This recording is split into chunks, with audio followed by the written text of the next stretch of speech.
What's poppin', Mexipino family? My name is Nico Blitz. And I'm Jackie Ramirez. And before we start the podcast, we want to talk about our sponsors, Tap Send.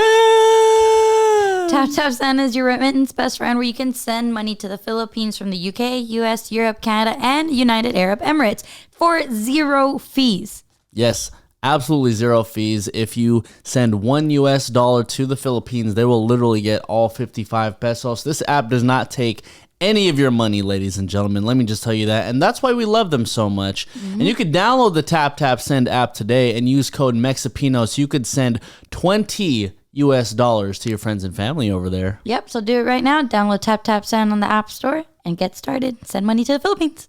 What's poppin', everybody? My name is Nico Blitz. And I'm Jackie Ramirez. And this is the Mexipino podcast. We're here. We are alive. We are ready. And it's going to be a great episode. yes, it's going to be a great episode. And to give you guys some background, right? Jackie has been wanting to talk about relationship stuff on this podcast for a while now, because I know we don't really get to the nitty gritty about relationships. But when we do, it gets real nitty and gritty. Yeah, it definitely does. I just been wanting to talk about like relationships because obviously Nico and I are in a relationship. Yes. And I feel like a lot of people, I don't know, I just feel like there's just so many instances where like on radio where we talk about, you know, people's perspective on things. And I don't know, I just wanted to get like our opinions. Nico and I, even though we are in a relationship and, you know, he is my partner and we agree on a lot of things, there are things when it comes to relationships, to marriage, to like other things that we don't agree on, that we don't really see like, okay, like, all right, I may not really agree with that. I mean, I get his point, but not fully, like we're not at the same wavelength. Yeah, and I think that comes with a lot of relationships, right? Like whether they be a Mexipino relationship or a same race relationship or, you know, any sort of interracial relationship as well. There's always going to be similarities and differences between you and your partner.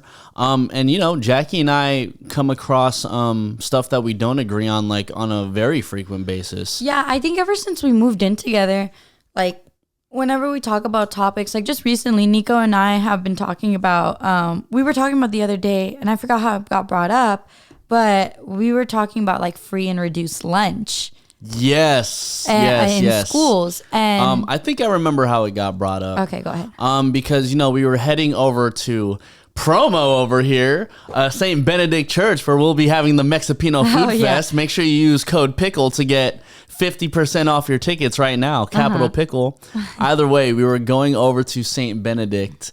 And, you know, for background purposes, like I went to a private school my whole life and Jackie's been in the public school system. Yeah, so we were talking about that. I was asking Nico, now, you know, when we have kids, would you want them in private school, public school, what it would be?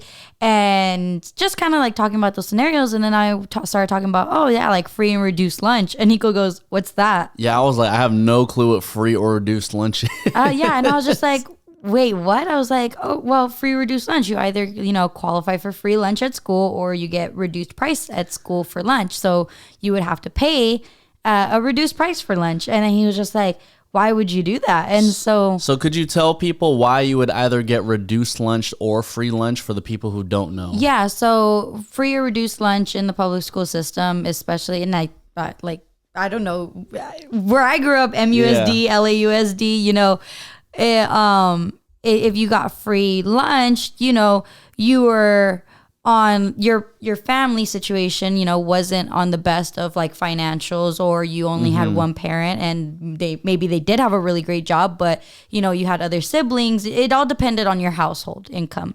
And for some people, for like me, for example, I didn't qualify for free lunch. I had, you know, both my parents at home. They both had good jobs. And even though my parents were both working and they both had really good jobs and I had to pay for reduced lunch, sometimes I wouldn't have money for, you know, school for that day, or I would run out of money in my account at school. And some like cafeteria people or lunch ladies, they're cool with that. They're like, you can pay tomorrow, hun. It's fine. Yeah. Some are assholes and some would be like, no, you can't take the food. Sorry. Like, you know, you have to pay. Anyway, so that's what free or reduced lunch is. It all depends on your household income. And for me, like I said, I was one of those kids that was on reduced lunch and never got free lunch in any of my schools, except for elementary, I think. And Nico. And in my particular case, like we just literally never got free lunch. We never got free lunch. We never got reduced lunch. Now, I won't say maybe the teacher treated us to like a pizza or something every so often, but there was no like cafeteria system where we were like, okay, like we are just going to go here, grab our lunch without paying, and then sit down and start eating. It was always, here's like $5 to get this whack ass burger, some whack ass fries, them carrots. You know what I'm talking about? Yeah. Maybe a bologna sandwich that was like $5 and like a little carton of milk. Yeah. And I was like, man. But to Jackie's point, this is where we saw like a little bit of a disagreement, because where I was coming from in this argument was, well, it's not fair if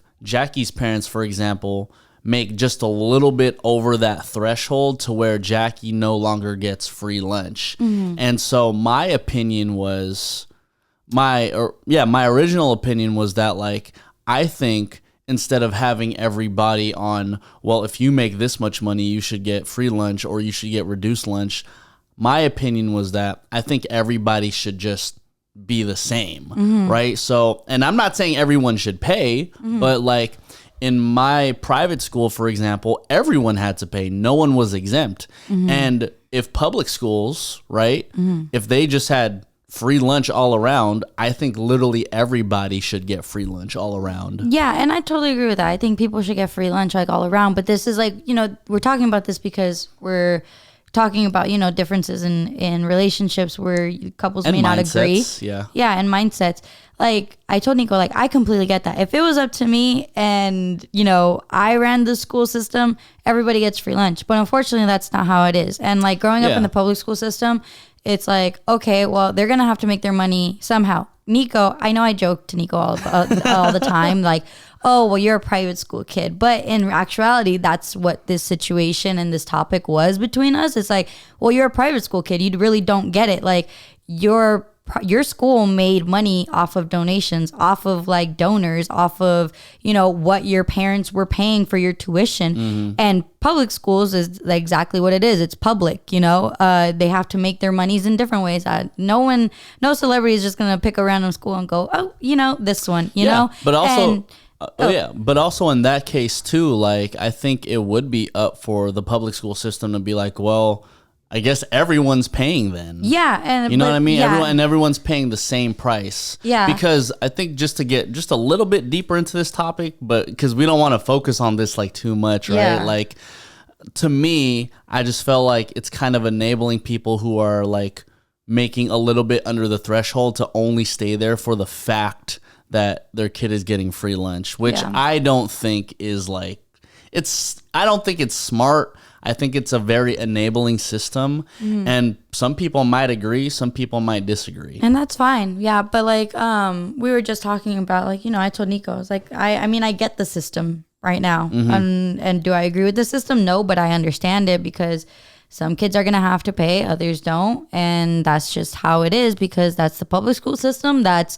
our government system. That's the education system. And it's shitty unless you go to a private school. And, I remember in high school, like, I wanted to go to a private high school, and then I realized, like, oh shit, my parents have to pay a tuition to do that. Yeah, that shit's expensive. I mean, not that I would. I mean, my parents know, but that shit's expensive. And I also didn't want to do like Bible classes, so yeah. And it was high school. I would have gone to an all girls high school. No, absolutely not. But yeah, that's just like what we talk about, like, in our relationships, we talk about those types of things, and like we have difference of opinions on those, and it's really like, especially like I think now so more than ever we talk about marriage, we talk about kids, we talk about, okay, would you want our kids to do this, would you want our kids to do that, like, yeah.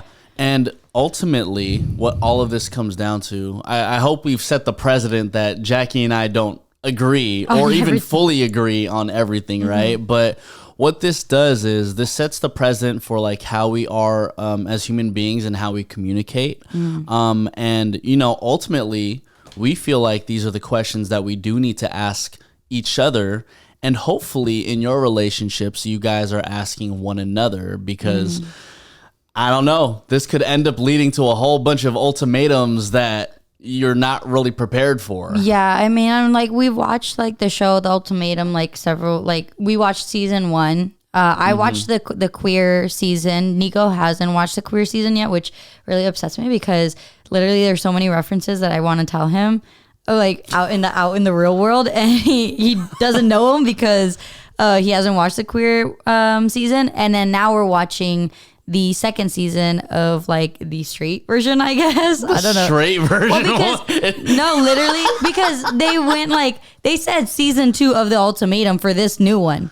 Oh. So I think like Ultimatum Queer Love is its own like separate. It's the Ultimatum, but it's like season 1 of Queer Love. It's specifically for queer love. Yeah, for queer love. You know, on a very side note, before we get into all these ultimatum types and whatnot, wouldn't it be like so crazy if they just did like an ultimatum with both straight and queer people to see like if someone ends up like coming out? That's just being bisexual, babe. That's just being bisexual. Well, imagine. Well, okay, just to draw the scenario, right? Imagine it's ultimatum, and then there's a straight couple, and then there's like a gay couple, a queer right? couple, a queer couple, right? Like, imagine like a quote unquote straight dude, right?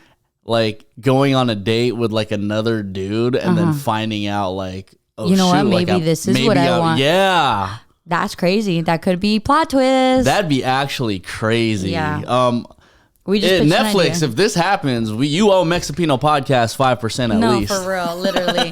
No, but like we like watching The Ultimatum because like we like to judge people. No, I'm just kidding. No. We don't like to judge people. It's very interesting to see these topics of conversation like come up in other relationships. Yeah, it makes me feel like we're saying these are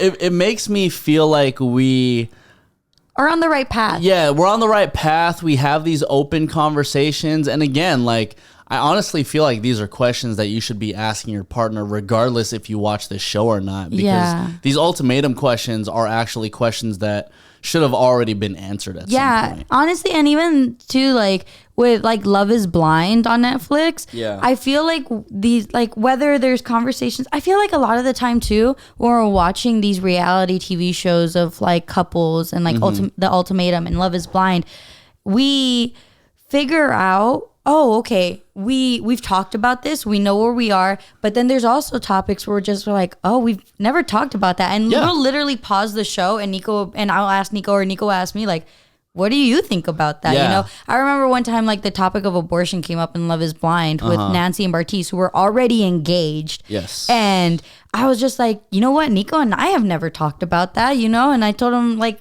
you know, like what would you do in this situation?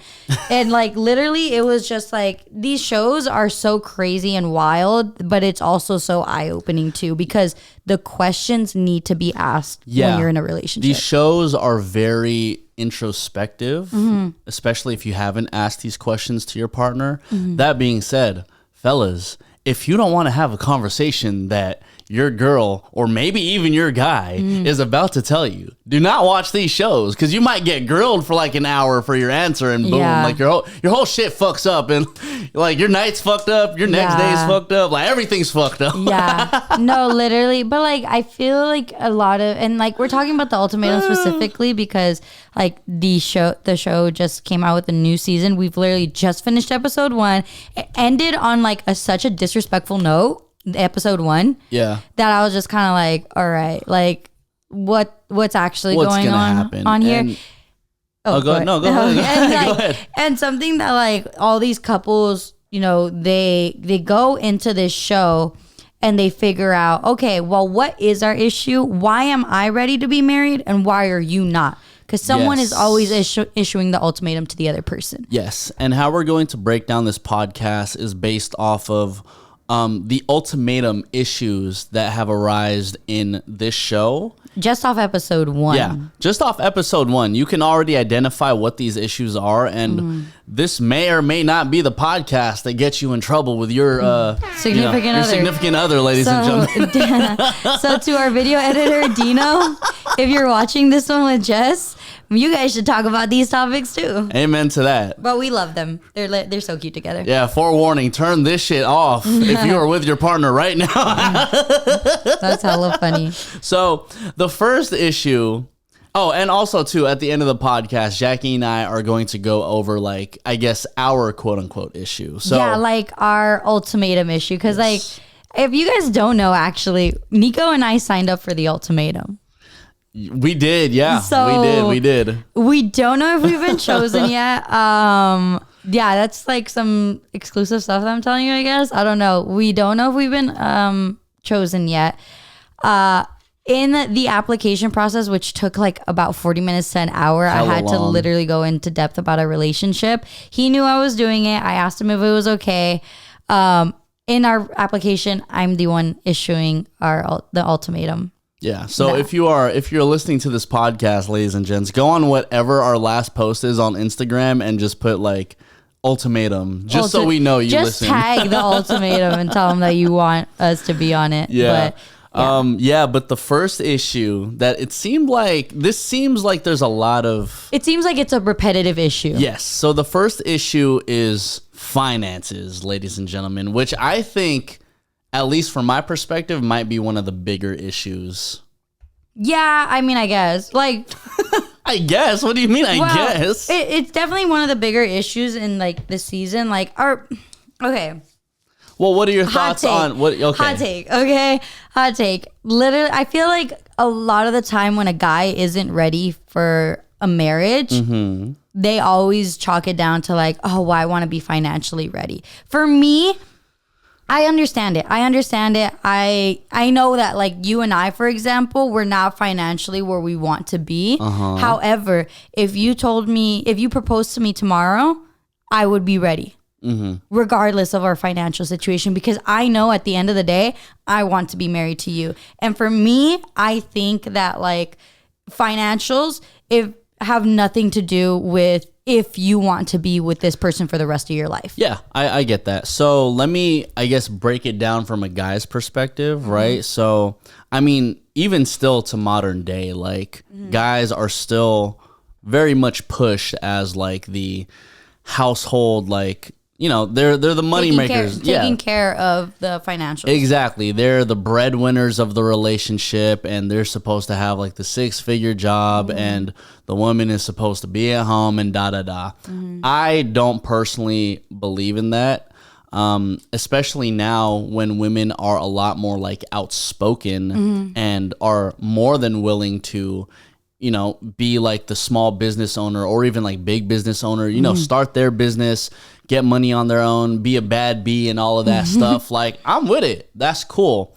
I still do, however, think that from a guy's perspective, especially with how most men are raised, where it's engraved that we're supposed to be the breadwinners, we're supposed to provide.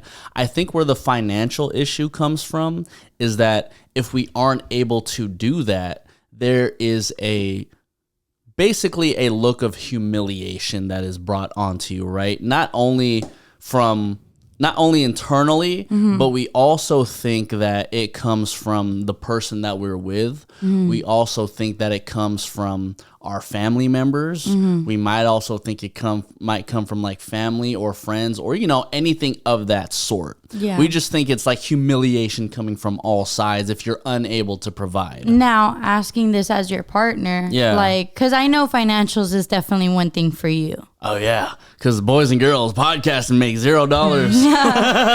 But shout out to Tap Send. But, so as your partner, it like, isn't me being your, like, if you're not realizing that I'm the person that you want to be with for the rest of your life, isn't that enough for you to want to marry me? It is, but I think we also live in a world where financials do play a big part in everything, right? Like, let me drop a scenario, right? Because this question always comes up in my head. Like, if money wasn't anything in this world, right? Would you marry the person that you're with? If work wasn't anything that we had to do, would you just marry the person that you're with? And I think to myself, like, hell yeah, like, I'd do it. But we just live in a world where like this runs the world, and we're unable to live off of, we're just unable to live if we don't have money. And so I think there's a lot of pressure that even comes from like a partner. And I'm not saying this comes from you, right? But like if I were to give an example of us, right? Like me and Jackie want to go to Japan. And in my mind, if I'm like, well, if I'm unable to like, let's say pay for my ticket or like throw in my ends on like an Airbnb or have enough spending money for when we go there, like, does it make me feel like less of a man? Not really, but it makes me feel like I'm unable to provide because I feel like as a man, I want to be able to get you some of those things. Like if I have the ability to be like, I mean, maybe not the plane ticket because that shit is expensive, ladies and gentlemen, but I want to be able to be like, oh no, babe, like it's cool. Like I got this dinner today. You know what I mean? Like I can get the Airbnb or whatever. Yeah, but I think like that's like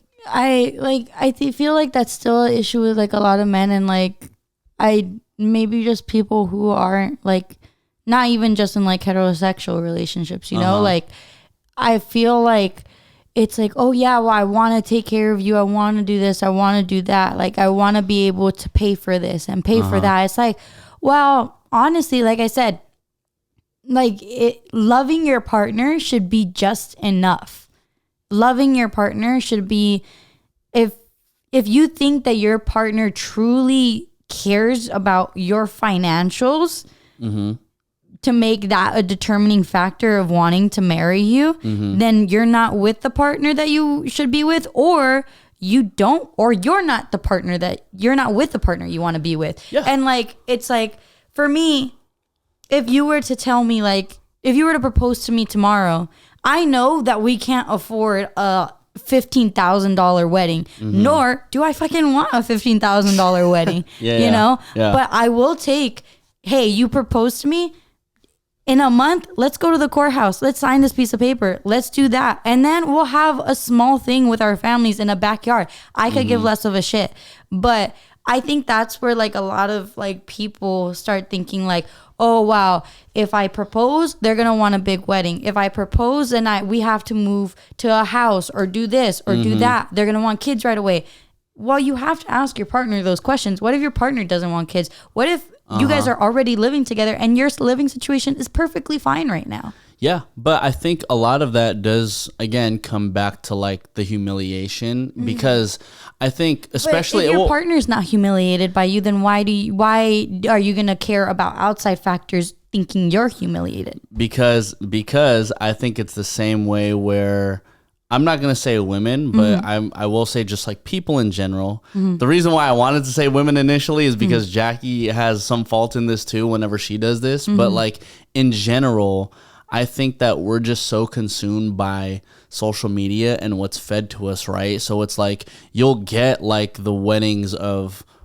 put any random celebrity's name over here, right? And then you're going to see like the roses like leading to the bed and then the fucking the proposal on the beach or the proposal on like the news station, for example. Like you're gonna get those things and they will be romanticized, but also compare. Yeah, you will always compare yourself to whatever you see on social media. So I get that. You should be able to communicate to your partner and be like, hey, like, we could literally just sign papers and I'm good to go, right? Like, you could totally communicate that to your partner.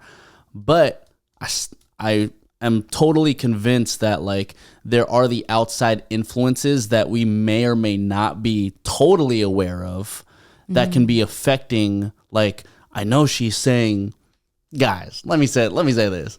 I feel like if a woman says this, she sometimes wants you, or more times wants you to like do this. So it's like that double thought of like, well, I know is she really okay with it, or is she just saying that? Exactly. It's that double thought of like, I know she said we could just sign the papers, but is that really what she wants? Yeah. Like, does she really just want the papers? But does she really want, like, the glitz and the glamour that come with weddings? No, I get that. Yeah, I get you.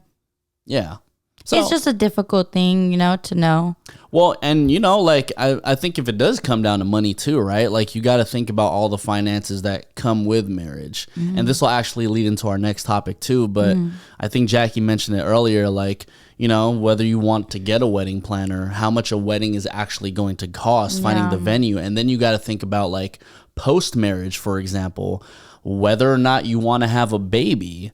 Like babies cost like $250,000 nowadays. Yeah. Up until they're 18. Like honestly, it's not cheap, And I think just because we know all this information, it's very scary. Oh, 100%. Like I think having kids is terrifying. Like I think for the longest time I was a very much I don't want kids type of person. I was a very like I don't want kids type of person up until I met Nico. And I like it feels like weird to say that. Like it feels weird. It feels weird that like because like almost like I don't know how to say it without getting emotional, but like I feel like if you're a woman and you say like that at some point in your life or that in your life in general you don't want kids, it's like what's wrong with you? Type of thing. I feel like that's a very much still a thing. It's like, oh, but kids are so fun. Kids are this, kids are that. Like, you're going to love a kid, da, da, da. It's like, well, some women may not feel that way, Yeah. Some women might be really fucking scared. And I'm one of those women that's really fucking scared. I do want a kid, but I don't want 4 kids. I don't want 3 kids. Yeah. 2 is scary, 1 is fine. And like, it's just like I said, at one point I was a female that didn't want kids up until I met you. Yeah. Can I ask you a question? Like, I'm noticing that a lot more women especially are speaking out and saying like, I don't want to have kids. I feel like it's becoming a lot more common in our generation. I feel like it's just not only becoming common in women, more like women, but than men. But I think a lot of us in our generation now, this like millennials and Gen Zs, we realize how expensive kids are. We realize that like, damn, like this is a commitment. This is like, I have to raise this person. I have to teach this person how to be a great human being, even a decent human being. And then like on top of that, it's like, I have to take care of myself. A lot of us are going through so much shit. Like a lot of us are having mental health problems. A lot of us want to just focus on our careers. Yeah. And I think like millennials and Gen Z, these 2 generations are just kind of like, well, why even have kids? Yeah, they're little like ankle biters. Yeah, I mean, there's they're ankle biters and they're scary, and it's like some days they like you, some days they don't.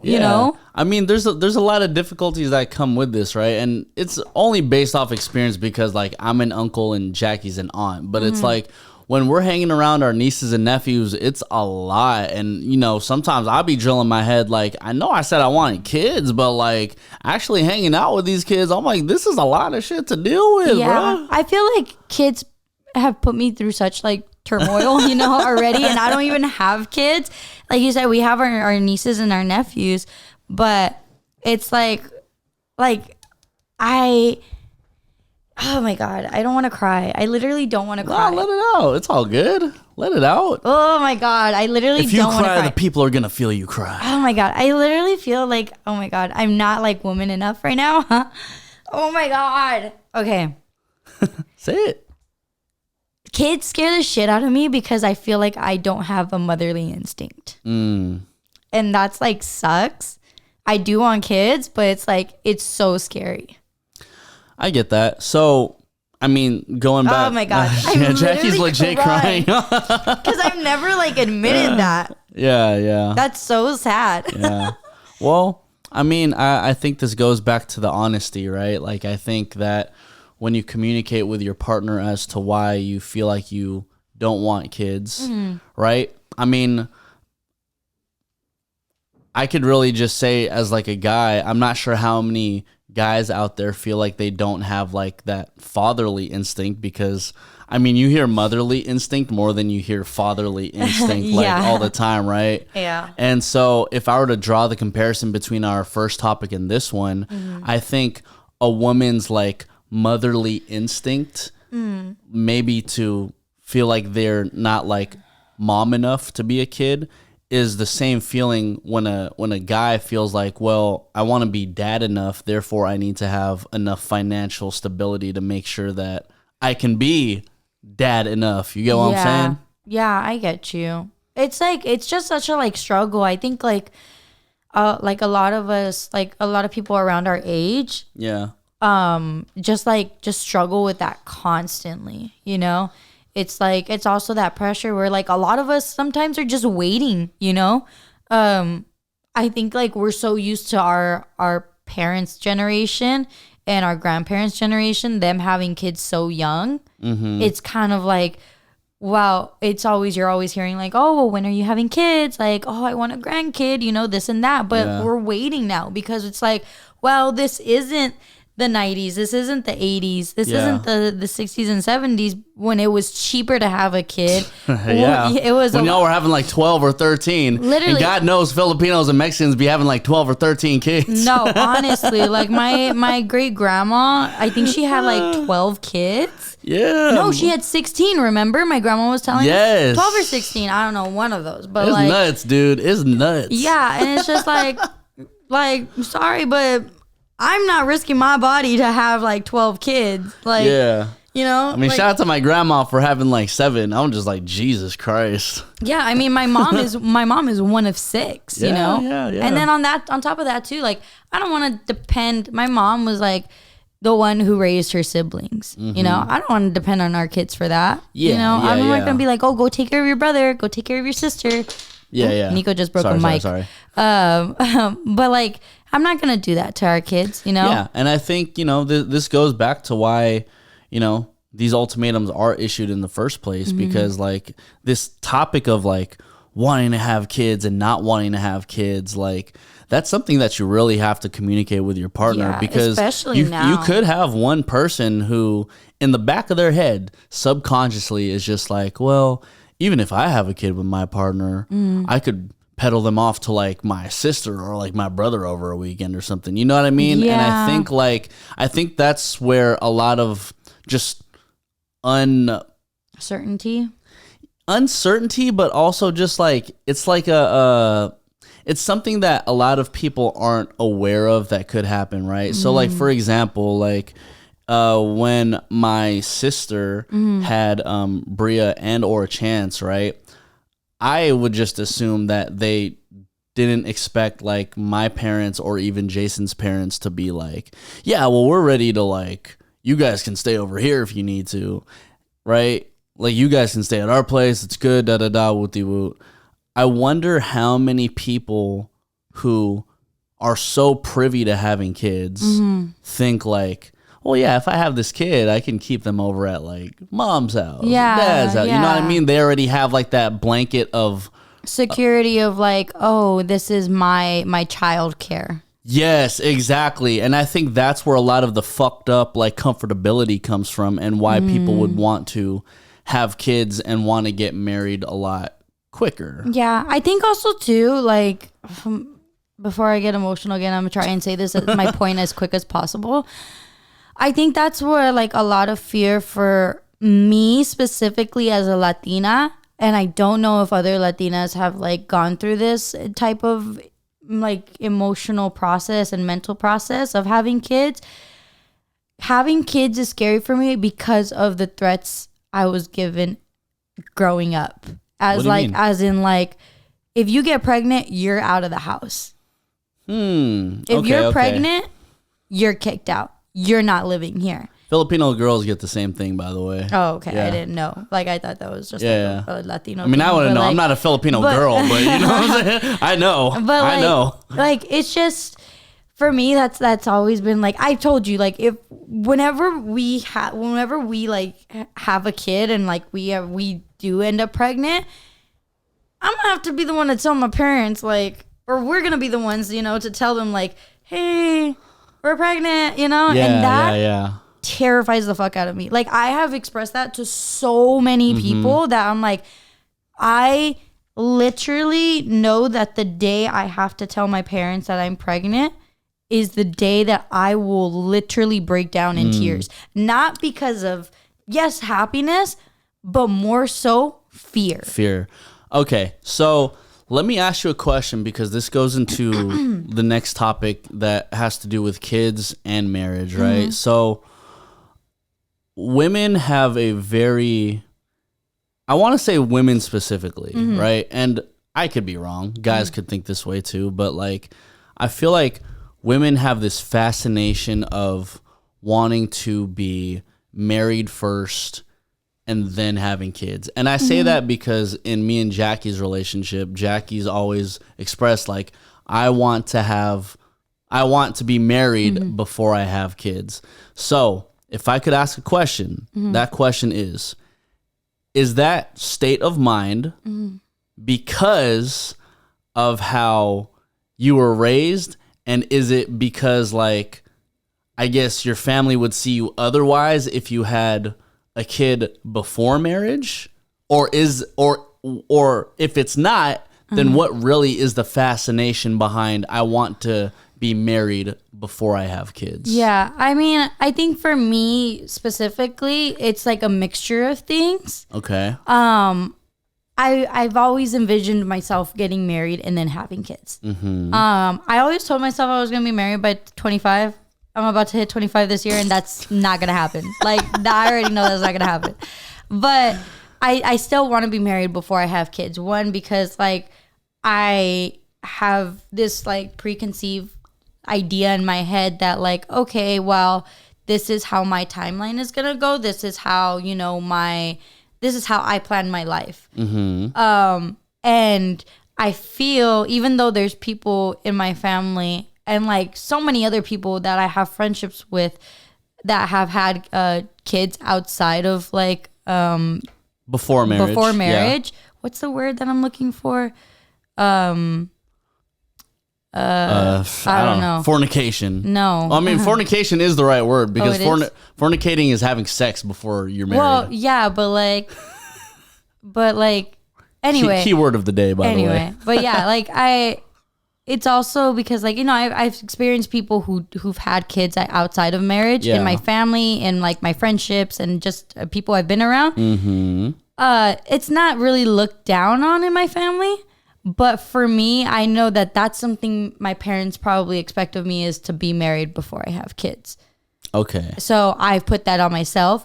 But I think a lot of women also do that too, because that there is a timeline. There's a biological timeline on women where it's like, okay, we start hitting that risk factor at 30. Yeah. Some women may hit it before. We don't know. So it's like, okay, well, if I want to have kids, and if I want to have kids with the person that I'm with and the person that I believe is the love of my life and my soulmate, then I want to be married as well.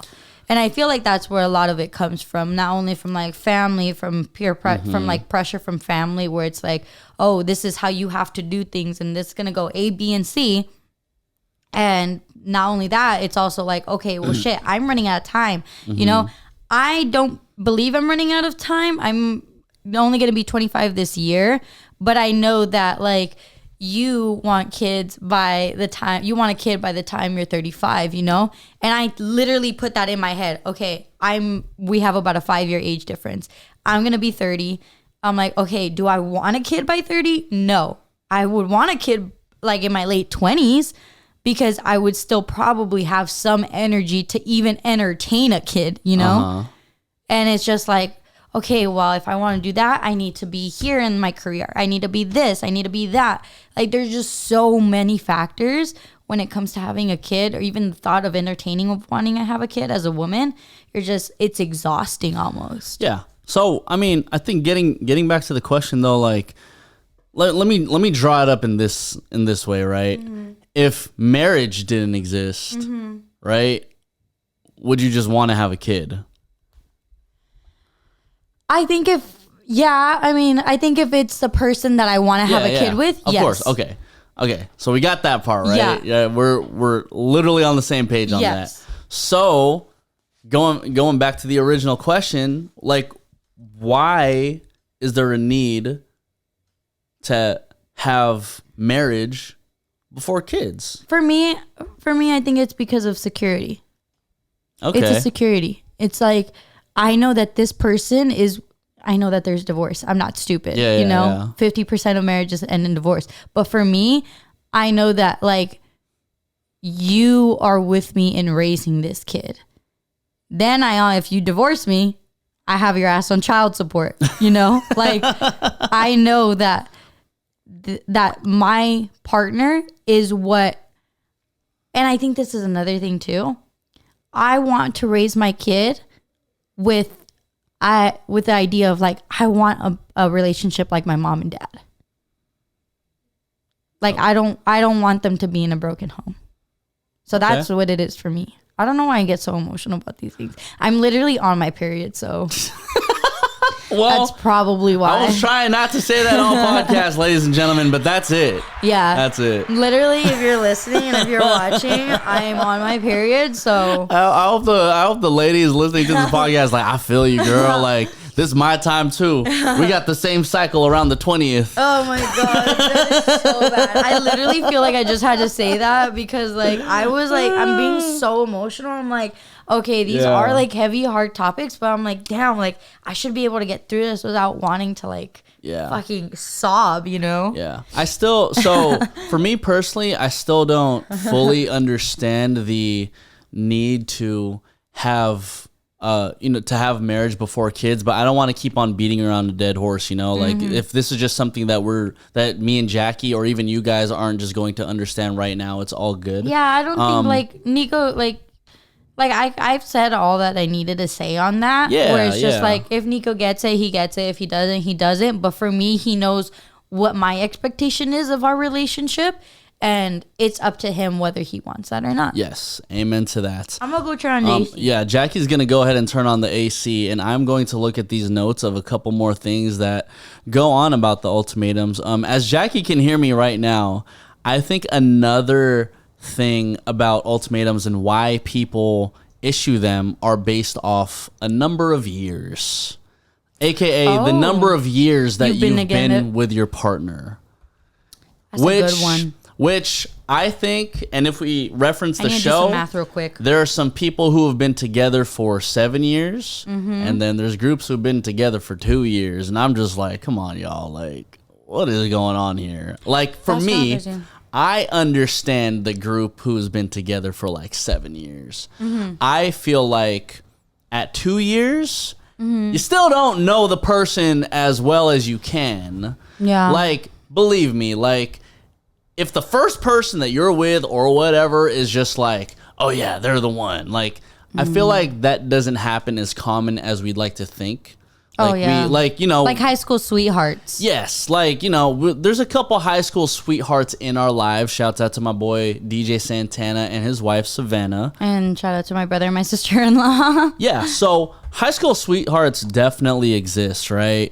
But for the most part, they don't in a lot of people's worlds. Yeah, right? 100%. And so when I see people who have been together for like 7 years, I could look at them and be like, okay, I could kind of see why you're issuing an ultimatum. That's 7 fucking years, dude. Like, that's a long ass. You kind of should have known by now, like, if you wanted to. That too, yeah. But I feel like if you're with somebody for 2 years, which we're clearly seeing on this current show, I don't think 2 years is enough time for you to issue an ultimatum unless age becomes a factor. Yes, exactly. Unless age becomes a factor, like if you're a woman and you are about to hit that mark where that biological timeline. There you go, babe.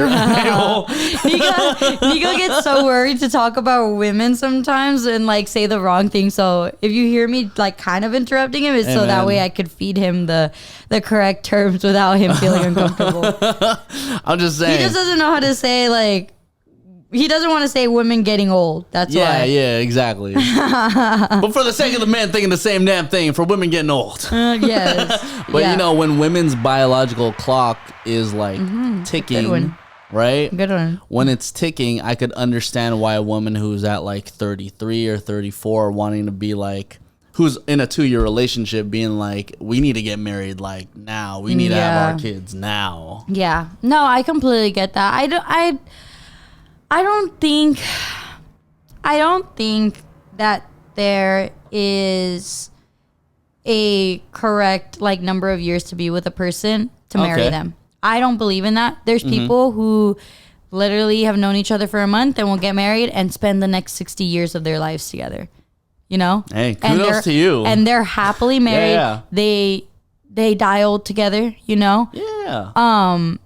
And there's people that like, you know, have those success stories. There's people that have been together 13 years, get married, and then they divorce after 2, you know? Yes. It's just, there's no, you know, right or wrong way to do it when you get married.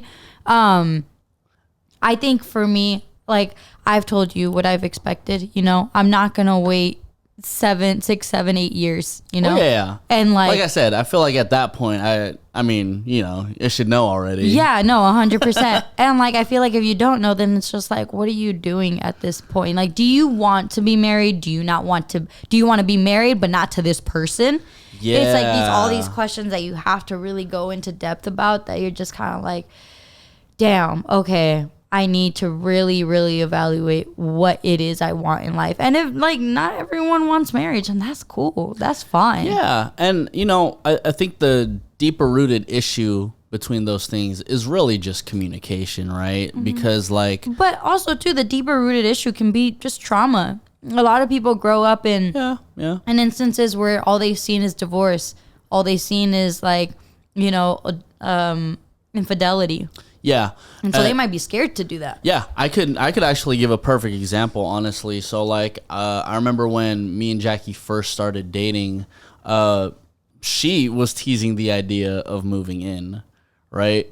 And why are you looking at me crazy? Because I don't know where you're going with this story. Yeah. So this is a shocker for me right now. So Jackie teased the idea of like moving in. And so for me, to the point that Jackie just made, like I've seen relationships within my family and also just like relationships amongst friends where they move in together and, you know, they might be together for a super long time. And then next thing you know, it just like goes to shit. Like it scares me to it scared me to want to go that deep into something just to figure out like, oh fuck, I was wrong, or like this wasn't the thing, this wasn't it, like this wasn't what I thought it was going to be. And to me, it just feels like rather it felt like it would have been like a waste of time to want to do that. Now, in me and Jackie's particular situation, right, because we've talked about moving in and I've gained like a greater sense of who Jackie is, it made the decision to move in a lot easier, and it made me less fearful of that, well, fuck, I might be wrong here. Yeah. I feel like those decisions just make you realize that, like you said, that much more like, okay, is this the person I want to be with, the person that I need to be with, the person that like I see a future with? Yeah. And it's like, there are times, you know, where like Nico and I like will have a disagreement and like we literally look at each other, we're like, well fuck, like I can't leave, you know, like you know, like it's just like, oh shit, like what are we gonna do? And Nico is always the one to reassure me like, we're fine. We're just literally getting to know how we can live with each other. Yeah. And ultimately I think, now, I wouldn't suggest this for everybody, right? I really wouldn't. But I've gotten to know Jackie a lot more ever since moving in. And because I've gotten to learn more about Jackie, we've actually fought a lot. Not fought. We've had like a lot more arguments. Yeah, because like we actually don't fight. Yeah. We just like... No domestic abuse here, ladies and gentlemen. Jesus Christ, babe. You knew that term. I know that. As a guy, you never want that labeled on you. You don't want that. You don't want to be a pisser. You don't want to be nothing. I'm sick. You don't want to be a what? A pisser? You don't want to be a pisser. What's a pisser? A pisser. You know, you don't want to step in the name of love. Oh, okay. Never mind. You don't want chocolate factories all up in your crib. You know what I'm saying? You don't want to be trapped in that closet. Okay. We got it. Anyway, yeah, like we don't fight. It's literally like just like arguments on how we like operate, how we operate in like the same habitat, you know? Yes, exactly. And so the way I explained it to Jackie was, ever since we moved in, you got to think about it. We probably got to kick it 2 days out of the week. And out of those 2 days out of the week, let's just say 5 hours at a time. Mm-hmm. So 10 total hours of physical time with each other during the week. Now, let's just hypothetically say it's 24/7. Mm-hmm. If you're telling me 10 hours versus 24/7 that you will not get into an argument or a fuss or whatever, I will literally call bullshit. Yeah. I will literally bet $1 million that you will get into an argument more times than you would in those 10 hours. Yeah. And that's what I think is like puts a lot of relationships to the test is when you move in together. Oh, yeah. Yeah. Well, that's why, you know. That's also why I wanted to move in prior to like us going that next step in our relationship was also to like, okay, how can I marry this person if I don't even know if I can live with them? Yeah. For me, that's what it was for me. Yeah. And like a lot of people, like, you know, for them, it's like, okay, well, we can get married, we can move in, and then we'll like live our lives. But for me, I needed to make sure that I could live with Nico before we take that next step in our relationship. Well, don't you think that's also like a crazy, I guess, like outdated ultimatum, right? Like you have to get married first before you can live with each other. Yeah, like it's a very outdated thing, but I still feel like people do it. And you know, I'm not judging anybody who does that. Like, you know, if it works for you, do your thing.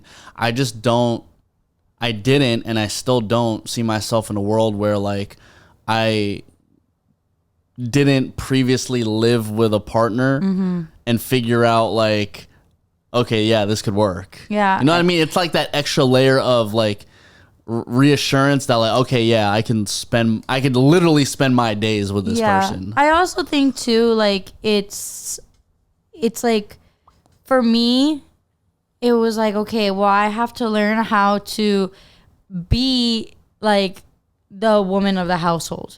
I have to learn that because this is my first time living outside of home. I've never like moved out of home prior to me now living with a partner. And it's my first time living with a partner. So it's my first time moving out and my first time living with a partner. So double whammy. Yeah. Hence and therefore why we might have a special guest on the next podcast. Oh yeah. Yeah. You'll be excited for him. Oh my gosh. But also too, like, it's one thing living with a roommate versus sharing a bed with somebody every single night. Yeah. Literally last night, it was the funniest thing. Like, I don't know if Nico even heard me laughing last night, but he was so freaking tired. And me, like, I like to just watch TikToks till I go to sleep. I love to do that, but I know Nico hates that I do that. So I literally like have to be mindful of that. One. Two, last night, Nico was so freaking tired and he like is cuddling me and literally in my ear is snoring so loud. And I'm just like, well, I can't fall asleep because motherfucker is literally snoring in my ear. And I'm like laughing at this situation, like, well, I can't watch my TikToks. I can't go to sleep because he's snoring in my ear. What else am I supposed to do? And I don't want to be rude and like push him away from me because I always complain that he doesn't like cuddle with me. Yeah, and then the second I do, it's like all these complaints. Like, well, now you see why I don't do it. Well, and literally, it like Nico snores so loud. He snores so loud, and it is. I'm not talking like just behind my head. No, it is in my ear. He is snoring, and I'm just like, this is wonderful. Thank you. Oh my for God. this opportunity, sir. Thank you for this opportunity and salutations. Looking forward to the next one. Looking forward to the next fucking 70 years of our lives. So, babe, what do you think is our ultimatum issue from your perspective? Our ultimate on why we haven't like. Yeah. Why we haven't reached that point of like you proposing? Yes. And mind you, Jackie's at that point where she wants me to propose. She wants us to be married and all that. So let me make that clear. So why do you think I haven't said anything? I think it's because you're still so career focused, which is not bad. Don't anything that I say right now, don't take it like as if I think it's like something bad. But I think it's because you're still so career focused. And you're not where you want to be financially, and you don't think where we're supposed to be financially as a couple and individually. I think that's why we were not engaged. You know, I have like told you that like. It doesn't matter to me, you know, whether, you know, we could be married and I could lose my job, you know, and I know that we'll still figure something out. So I don't see a difference in like why you wouldn't propose to me yet. I also think that like, you know, I'm so ready and I feel like that puts you off a lot. Okay. I truly think that. Like, I know I talk about marriage a lot and I could joke about it. But I think like I joke about it so much or like I talk about it so much that it makes me feel that you don't want it. Okay. Oh my God, she's crying again. She's crying again. So, yes, let me just say that I believe that is also our issue. Not the second part, but definitely the first part. The first part really just being like, it is a financial thing. You know, because for all of you who've been listening to this podcast since day one, like I've literally been out here in LA for about 10 years now. You know, I went to college first, so the first, 2 years of me being in LA, I didn't really have a career set, and I've been in my career for about like 7 years now. And, you know, I think on a selfish level, right, I think that because I feel like I'm so close to where I need to be in my career and where I want to be in my career, that I need to drill it and get there first before, you know, before stepping into this next stage of me and Jackie's relationship, of our relationship, babe. And, you know, not to say that like, first of all, I'm not a guy who's just like, oh yeah, you know, I got a 5-year plan and then, you know, like it's all going to work out on like year 6. Like I'm not one of those guys, and Jackie already knows that about me, but like she does also know that like I've been working on this for a long time. And I've had conversations with her regarding like I feel like I'm very fucking close to where I have always wanted to be. And I've told her like, let me just get there first. And I'm not even talking about like this is 3 years from now, 4 years from now, 5 years from now. I legitimately feel like I'm close. But yeah, I personally, I don't see it as like an issue. I don't think Jackie would necessarily see it as an issue either, just because we've been able to communicate this between each other, and we know we're on the same page. We know we're on the same team. And she also knows that if and when we get married, we get 15% off all our taxes. I literally hate you. I had to end it on a funny note. Yeah. But like, I like how Nico didn't address that. Like me talking about it so much puts him off. It doesn't put me off. I told you it was everything except for that second half. It doesn't put me off. I enjoy it. Initially, when we first started dating, it was throwing me off because I was like, you know, I don't know. Like, I don't know if I could see myself like with this person long term. But again, after getting to know you and living with you and getting to know you that much more, even though we have our arguments and whatnot, it's like, okay, yeah, like I feel way more secure in what we're doing here. So now that I know, now you still throw out, oh, marriage this, marriage that, kid. Like, guys, like I will literally rub her stomach and be like, hey, And then she'll get mad, right? And she'll get mad, and then I I'll don't be like, get mad. I get like uncomfy, right? And then now all of a sudden she's wondering why, like, oh, why are you talking about this? It's like, you've been talking about, you've literally been doing this. So how come when I do it, all of a sudden now it's like, I talk marriage more than I talk kids. I think, but like we already have like a kid name. We just better hope that it's a girl because that's the only name we have. Amen to that. And I have a fire-ass last name, Trianfante. Look it up. Literally almost no one else has that. So I hope we have a boy. Anyways, ladies and gentlemen. Yeah, no, we like, actually we do have a boy name. I did tell you that I want the name that your mom told us. Yeah. You know what's crazy, y'all? Super quick before Nico like ends this podcast because I want him to keep going. But like, Nico's mom, I think it was the third time I like was in the Bay. Okay. It was like a pretty like soon like instance with when I was in the Bay. Okay. Your mom, she was next to me at we were like out to like lunch or something, and she straight up told me, you know, you guys can have this name for a kid. And I was like, huh? And like she had told me, and she's like, she gave me a name, and she was just like, yeah, you guys can take that name. She goes, initially, like, I think Sabrina, which is your sister, like, she wanted it. She goes, but I think you guys should take the name. And I'm just like, okay. And this was literally like the third time or fourth time I like was actually with your family.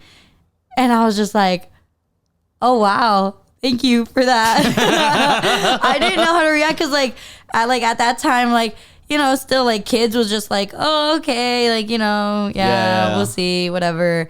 And then I was just like, oh shit, she just gave me a baby name. Like, that's crazy for a boy. So it was just like, it was really funny. Well, I don't think I ever told you. Did I tell you that? I mean, there's a lot of firsts on this podcast, right? Well, hopefully your partner didn't chew off your head and is asking you hella questions after this podcast. But if you made it all the way here, thank you, because Code Pickle, once again, for Mexipino Food Fest going down September 16 and 17. We will see y'all there, ladies and gentlemen, over in Montebello. My name is Nico Blitz. I was yawning, sorry. My name is Jackie Ramirez. Jesus and I'm Christ. Jackie Ramirez. And this is the Mexipino Podcast. We will see you on the next episode with our special guest. I don't even know who our special guest is. Oh, yes. Yes. I know who our special guest is. Bye.